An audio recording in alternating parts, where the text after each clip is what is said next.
You mentioned that you support Trump around the wrong people, man, and they're looking at you like you're a racist. Wow, guys, it's not looking good for the Kamala campaign. Judge Janine, Greg Gutfeld just destroyed Jessica Tarlov with harsh facts, and it didn't end well for her. You gotta check this out. All right, Jessica, Joe Biden is one of the most pro-union presidents that we've ever had. How is it that Kamala has not been able to benefit and that the Teamsters have actually turned from her?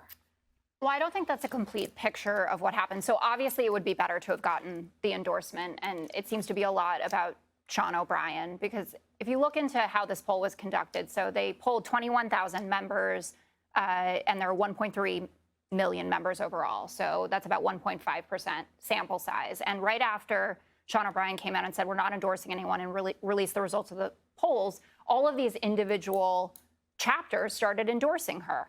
The National Black Caucus, Michigan, Western PA, Northern West Virginia, Wisconsin, Northern Nevada, Southern Nevada, Philly, et cetera. She has the auto workers endorsement, the culinary union endorsement, the AFL-CIO. We're talking about the Teamsters. She didn't get the Teamsters but endorsement. I'm saying that a million the Teamsters people gave her their endorsement. No, it's over a million people. So the small amount of people she's talking about doesn't make sense. I believe we need to pay attention to the politicians that are not supporting Kamala. You have a whole Democrats switching parties and supporting a Republican. You know what I mean? The people that actually have pull. You need to stop supporting these Democrats, man. Jessica, just listen to We the People. We're trying to tell you.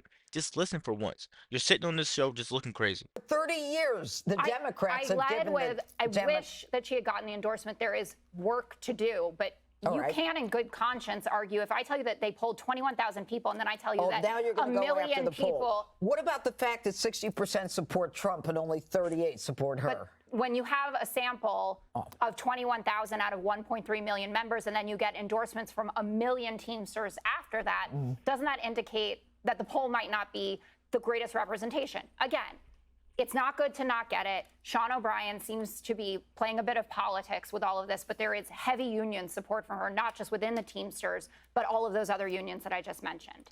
You know, Jesse, the Teamsters had the ability to endorse, given the fact that the majority of the Brotherhood, according to their own numbers, supported Trump. Isn't the union board's job, isn't it, to basically represent the members that they polled and then support Trump? It is. And they don't like Kamala Harris personally because she doesn't connect with people. And they don't like the policies. They don't like the EV stuff. They don't like the regulations.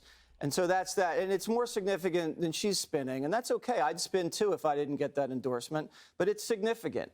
It is. It is. So what we have to pay attention to is the poll people that organize this are ran by Democrats. And these people are not choosing to support Kamala Harris. I'm just saying that looks like trouble for her. That looks like trouble for Kamala, man. And this is stuff that I don't know if Jessica's choosing not to research it or if she's just choosing to ignore it. I don't know what it is. Maybe she doesn't know.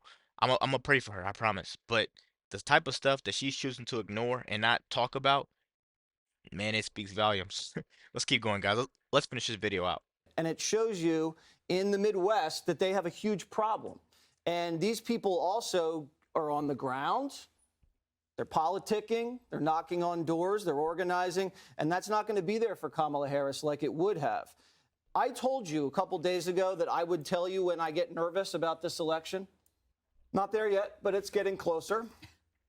And I'm going to be honest with you, it has tightened, Jessica, and that just shows you what an honest broker I am. Yes. To acknowledge that the race is tightened. What a big man you are. But then I look at this. I look at the last 4 polls in Pennsylvania. Donald Trump is either winning or tied. Where's New York Times? I look at the last 4 polls in Georgia. Donald Trump is winning. I look at the last 4 polls in Arizona. Donald Trump is winning. And 3 out of the last 4 in North Carolina. If she loses Pennsylvania, she's going to lose this election. And right now it's a toss-up. And every time you go into these races, Jessica, Hillary was up 5, Biden was up 9, and it ends being like this close. Yeah. So if Trump is going into this election tied or down 1 or 2, he's going to win. And that's what makes you nervous. and not me so much. Okay.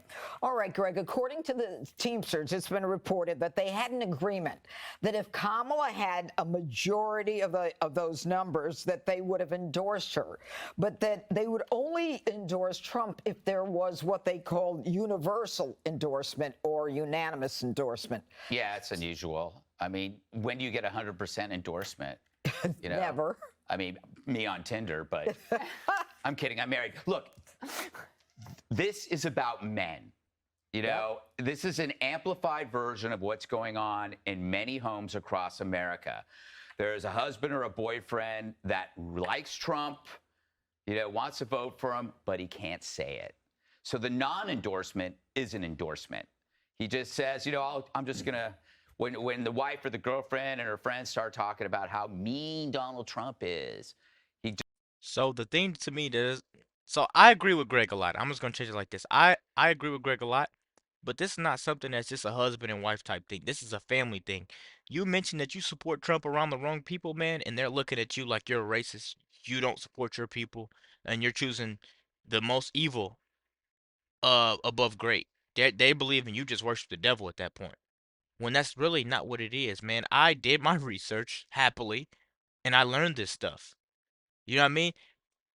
I thought for myself, I did research for myself. But these people that you mention this type of stuff to, man, you don't even want to do it. And sometimes when I mention this stuff, or no, I hear people talking about it. It'll be a family gathering. I hear people talking about it, and as soon as they talk about it, I see them look at me. Next thing you know, I'm going to the restroom, getting a drink of water, and I'm just leaving. I'm leaving the premises because I know what this brings. I don't mean to insult people, but we're we're not divided by race. We're not divided by religion. I keep saying this. We're divided by intelligence. These people are not stupid. They just didn't do their research. So intelligence is included in there. They just didn't do their research. And I keep trying to tell people this. Just look this up. Just look this up. But no, we're gonna follow ABC News, MSNBC. We're gonna see the new headline. Oh, Trump touched a woman. Come on, man. Do your research. Vote with your wallet, man. I keep trying to say this. Let's keep going, guys. Just goes to the garage and drinks a beer. That's what this is. What is the Teamsters? It's truckers, it's construction workers. These are not soy boys who shave their chest. These are these guys, this is Trump's people. I go back to, I've said this before. People have made this about race. It is about gender. Men don't want to be in a place where they aren't wanted. And that's the Democrat Party, where their leaders cannot define a woman and redefine men as Tim Waltz, which is hilarious. These are mostly dudes. They're tough. They're protective. They're sensible believers in self-defense for their family, for their friends, for their property.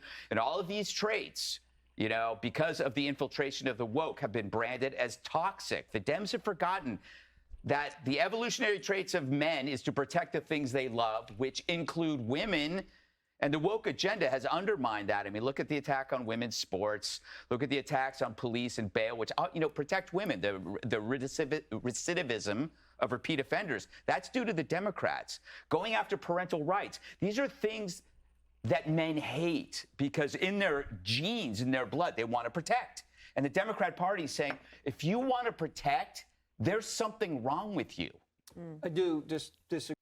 And these men that he's speaking of, me included, don't want people at our schools teaching kids drag queen activities. I honestly wouldn't want that, and that makes me more and more to educate myself to want to homeschool my kids. But you know, homeschooling is a little different. But I wouldn't personally want to vote a Dem in office while my kids age, you know, 4 years, 8 years, 12 years. I can't do it 3 years in a row. I can't vote Democrat 3 years in a row. That's 12 years of my life. Sometimes even more if you vote Democrat. Come on, man. I'm, this stuff is getting me aggravated because it just makes so much sense in my head, and people are not seeing it. People are not seeing it, man. They're little by little, they're gonna take what's yours away from you. Agree with one thing you said. Yes. Real men, some real men do shave their chest. Sometimes. Swimmers? Real men, not Jesse. all over their chest, but just sometimes where where you their need hair it. gathers. Yeah. Right. Leah Thomas. A real man. Dana, swing states have very often, like specifically Michigan, Nevada, Pennsylvania, have very often relied on the work of the unions to support candidates. And I know as a candidate, especially with the Teamsters, they come out and they put up the signs, they build the stages, they do. I mean, these are real workers. The non-endorsement, it seems, will hurt Kamala more in the swing states. Yes, possibly, but also maybe help Trump in places like Georgia, North Carolina, because a lot of those businesses decided to leave the blue states and go to more red states where they would have more favorable conditions, like, for example, their right to work states where other places are not. Also, I think the media tends to view unions as a monolith.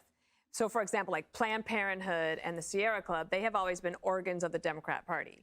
And we are in the middle of a political realignment, and it continues, which is why Jessica can have the numbers that she has.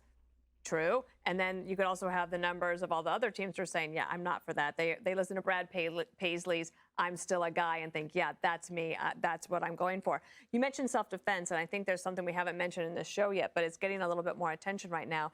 And that is Kamala Harris's position on guns and gun buybacks, or also even a clip from 2007. Now, that's going back a ways. I get it.